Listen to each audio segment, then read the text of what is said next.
جس حدیث میں نبی کریم صلی اللہ علیہ وسلم نے ارملہ اور یتیم کی فضیلت کو بیان کیا ہے. ایک ہے ارملہ، ایک ہے یتیم. ارملہ اسے کہتے ہیں التی ماتا زوجہا، وہ عورت جس کے شوہر کا انتقال ہو گیا ہو اسے ارملہ کہتے ہیں. اور یتیم آپ لوگوں کو معلوم ہی ہے. میرے نبی جناب محمد رسول اللہ صلی اللہ علیہ وسلم ارشاد فرماتے ہیں، اور یہ حدیث جو میں آپ حضرات کے سامنے پیش کرنے جا رہا ہوں یہ حدیث مرفوع ہے.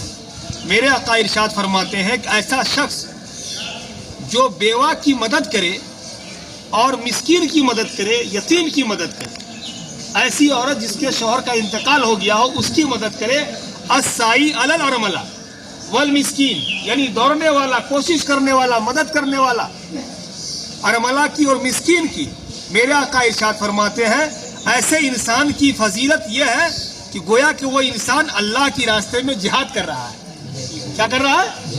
یعنی ایسا آدمی جو اللہ کے راستے میں جہاد کر رہا ہو تو مجاہد کی سبیل اللہ کی کیا فضیلت ہے، یہ سب پر آیا ہے، کسی سے مخفی پوشیدہ نہیں ہے. وہ شخص جو یتیم کی مدد کرے اور ارملہ کی مدد کرے، بیوہ کی مدد کرے، وہ انسان ایسا ہی ہے گویا کہ وہ اللہ کے راستے میں کیا کر رہا ہے، جہاد کر رہا ہے. چنانچہ آپ حدیث سماعت کیجئے. میرے آقا ارشاد فرماتے ہیں، ہے نا، یہ حدیث جس کو امام ترمذی نے نقل کیا، بابو ما جاء فی الصی علی الارملۃ والیتیم، ارملہ اور یتیم پر یعنی بیوہ اور یتیم پر صحیح کرنے کا بیان.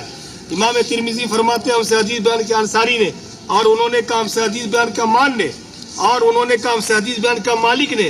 یہ روایت بیان کرتے ہیں صفوان ابن سلم سے